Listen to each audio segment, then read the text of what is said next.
Bonjour à toutes et bonjour à tous. Attachez vos ceintures, nous partons en terre inconnue dans votre émission Ici et là. Ici Thomas Benzazon et là nous faisons le point sur la dernière édition du TEDx Cannes qui se tiendra le 28 mars au Palais des Festivals de Cannes. Pour découvrir le menu des festivités, j'ai le plaisir de recevoir Fabien Bensir. Bonjour. Bonjour. Fabien Bensir, vous êtes serial entrepreneur et co-organisateur de TEDx Cannes. Terra Incognita, c'est la thématique de cette édition. Est-ce qu'on peut en dire un mot? Exactement, c'est cette nouvelle thématique donc, de cette conférence donc TEDx Cannes. Eh bien, écoutez, on est parti d'un fait historique. Juste avant la Renaissance, les grands explorateurs ont arrêté de ne rien mettre sur leur carte. Ils ont commencé à écrire Terra Incognita. Et donc, ça a été un vrai changement de paradigme. Mais si c'était écrit Terra Incognita, ça veut dire que c'était une conquête pour l'homme. Et donc, il fallait justement la découvrir, un nouveau défi, et justement ne plus marquer cette Terra Incognita. Aujourd'hui, ça veut dire qu'il y en a encore des terrains incognita parce qu'on pense tout connaître de la Terre, peut-être pas les profondeurs sous-marines, mais on a l'impression à peu près de tout connaître. Donc ça va plus loin que ça. Exactement, on s'est posé, on a beaucoup réfléchi, et puis effectivement, bon, on a encore plein de choses à découvrir, notamment dans les profondeurs océaniques. Mais ce qu'on se dit, c'est que les nouvelles conquêtes, les nouveaux défis pour l'humanité, ce n'est pas simplement d'un point de vue géographique, c'est c'est d'un point de vue spatial, la découverte spatiale, c'est d'un point de vue géopolitique. Aujourd'hui, ce qui se passe dans le monde nous le prouve, tout le monde est devenu plus complexe, plus difficile à cerner. C'est le problème de surpopulation, c'est un problème de développement durable. Et ces problèmes, justement, nous poussent à raisonner, à réfléchir et à se dire, ben voilà, ce sont des terres inconnues. Et comme les grands explorateurs d'il y a quelques siècles, il faut aller les conquérir et il faut justement éviter de marquer terra incognita. Donc pour devenir les nouveaux explorateurs, je redonne un rendez-vous le 28 mars à Cannes pour TEDx Cannes. Un mot peut-être sur les idées, les hommes et femmes qui vont les présenter. Alors, les hommes et femmes qui vont vous présenter, écoutez, on aura de très beaux intervenants. Donc, on aura des intervenants venus du monde entier. Deux tiers seront francophones et un tiers seront plutôt anglophones.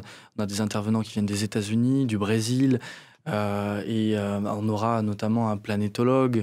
On a une chercheuse en longévité qui nous vient des États-Unis. On aura un photographe de tribu indigène qui a passé sa vie justement à découvrir, à aller en terra incognita, et donc qui va apporter énormément de crédit à cette thématique. Un photographe de guerre aussi, j'ai vu un jongleur. Non, exactement, un jongleur qui nous vient du Brésil. On va vous inspirer. Voilà, donc ça va être... Et tout ça démarre, je crois, avec un éveil corporel. Ça démarre avec un éveil corporel, effectivement. Donc, on a un programme assez disruptif, c'est-à-dire qu'avant de vous éveiller, de vous inspirer, on veut éveiller votre corps. Et donc, on organisera sur la plage du Majestic Barrière à Cannes, dans un cadre magnifique, un éveil corporel avec une grande séance de tai chi. Avant d'éveiller les Avant esprits. d'éveiller les esprits. C'est très dix, hein, tout ça. C'est très TEDx, effectivement. D'ailleurs, TEDx, donc les conférences TED ont été créées il y a 30 ans en Californie.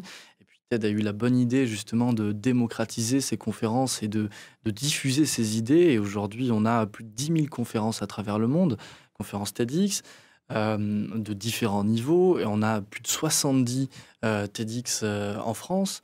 Et quelque part, en fait... TEDx Cannes est très TEDx parce que ça rentre en résonance avec ce qu'est même TED, c'est-à-dire technologie, entertainment et design.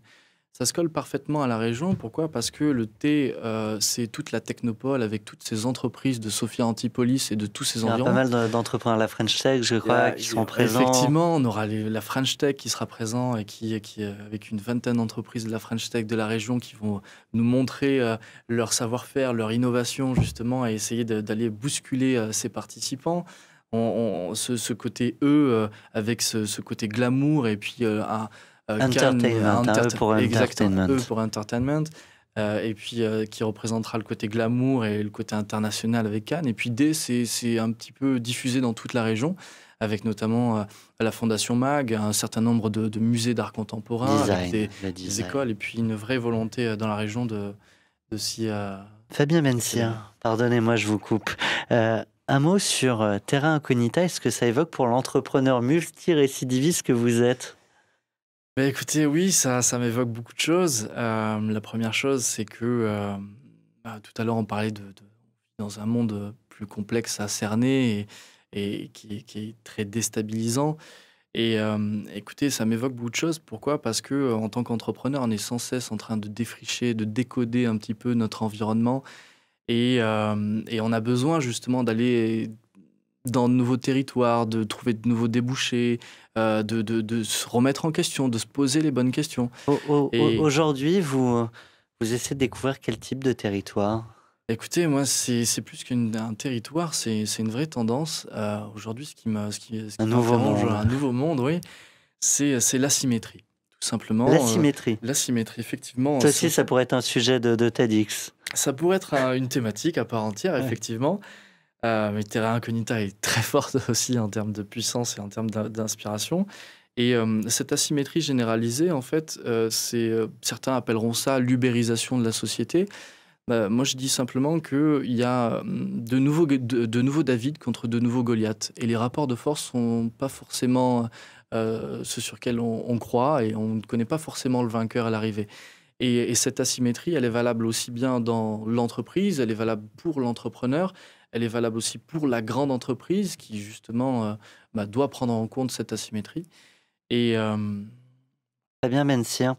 Euh, L'année dernière, première édition sur Business and Happiness, hein, exactement. si je me rappelle bien, qui avait été une première réussite. Si on veut que cette année soit au moins aussi réussie, il faut peut-être donner quelques informations pratiques. Et effectivement, donc l'année dernière, ça a été une vraie réussite avec plus de 500 participants, avec un événement local, national et international. Et cette année, le programme est disponible sur tedxcan.com, où on pourra justement lire et aller dans le détail sur l'ensemble des intervenants de cette année.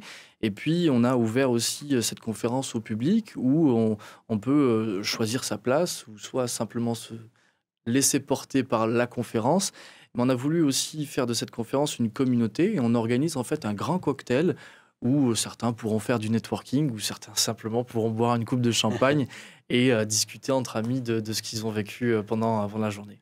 Donc on garde de l'année dernière cette idée de happiness, mais c'est Exactement. aussi ça le monde des entrepreneurs et le monde tout court. Un grand merci à vous, Fabien Bensir, je le rappelle, Merci. entrepreneur, serial entrepreneur et co-organisateur de TEDxCan. À très bientôt. Merci beaucoup.